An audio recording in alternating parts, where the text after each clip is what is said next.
बहुत ज्यादा स्ट्रेस हो रहा है, ठीक है, आप अभी भी उस चीज को ग्रैब कर सकते हैं। है कि आपको डिमोटिवेशन होगा, ये 20-25 दिन मैंने आपको बोला है, ये सबसे टफेस्ट पार्ट। 1.5 साल आपने मजे लिए हैं, अब आखिरी के 4-5 महीने आपका समय मजे लेगा कि आप नवंबर भर कोई भी फालतू की स्ट्रेटेजी मत लगाइए। जब तक आपका फिजिक्स, केमिस्ट्री, मैथ्स का तीनों सिलेबस खत्म नहीं हो जाते, प्लीज आप अपने हिसाब से मत चलिए। लिटरली बता रहा हूं, अभी तक आप अपने हिसाब से चले हैं और अभी भी अगर आप अपने हिसाब से चलेंगे तो बहुत ज्यादा नुकसान हो जाएगा। कुछ बच्चों का था, मैं देख रहा था कि सर मार्क्स 70 तक आ रहे हैं। बेटा अब मैं बता रहा हूं, ऐसा अगर आपके साथ हो रहा है तो आप बहुत ज्यादा चौकन्ना हो जाइए, क्योंकि कम से कम 100 मार्क्स अगर आप नेगेटिव हटा दें, अगर आप गलती नहीं कर रहे हैं, जो आप करेंगे, तो 100 मार्क्स ऐसे होते हैं जो इजी और मीडियम के थोड़े बहुत क्वेश्चन करने से आसानी से, तीनों फिजिक्स, केमिस्ट्री, मैथ्स, तीनों में आप आसानी से जोड़ सकते हैं।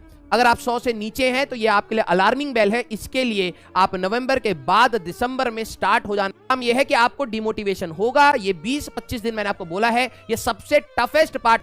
अब आपको एग्जाम दिखना स्टार्ट हो रहा है, पहले नहीं दिखाई दे रहा था। उस समय आप सिर्फ बकैती करते थे, राइट, आते थे, दूसरों से बतियाते थे, अपना टाइम वेस्ट करते थे, अपने घर पे टाइम वेस्ट करते थे। अब आपको एग्जाम दिखना स्टार्ट हो गया है कि यस, अब प्री बोर्ड्स आने वाले हैं, फिर उसके बाद बोर्ड्स आने वाले हैं, फिर जेईई मेंस है, फिर एडवांस। अब आपका एग्जाम का टेन्योर स्टार्ट हो रहा है और यही वो 2 साल पहले से हम कह रहे थे, बी कंसिस्टेंट।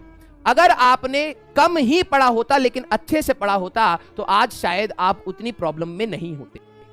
तो ये जो आप मोटिवेशन का खेल खेलते हैं ना, कि हमेशा आपको कुछ ना कुछ मोटिवेट करने के लिए चाहिए, कुछ ना कुछ मन बहलाने के लिए चाहिए। मैं हमेशा कह रहा था स्टार्टिंग से, मैं अर्जुना से बोल रहा था कि ये गेम पूरा कंसिस्टेंसी का है। 2 साल बच्चे कंसिस्टेंट नहीं रह पाते हैं, इसी की वजह से सारे बवाल स्टार्ट होते हैं, ठीक है। तो आप सबसे पहले, मोटिवेशन जाए भाड़ में, सबसे पहले डिसिप्लिन होना सीख लीजिए।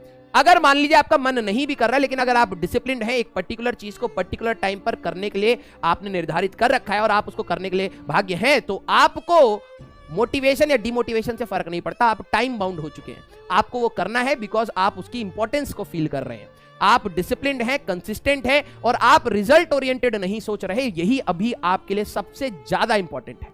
भाई देखिए, जो आपके लिए लिखा है, अच्छा है या बुरा है, वो होना है, ठीक है, वो होना है। लेकिन यस, अभी भी हमारे पास जो समय है, हम लोग उसको सुधार सकते हैं बाय कर्म, ठीक है। तो आपका जो भी टाइम है, बहुत सीरियसली होकर पढ़ाई करते रहिएगा, कभी भी कोई फालतू चीजों में मत पड़िए।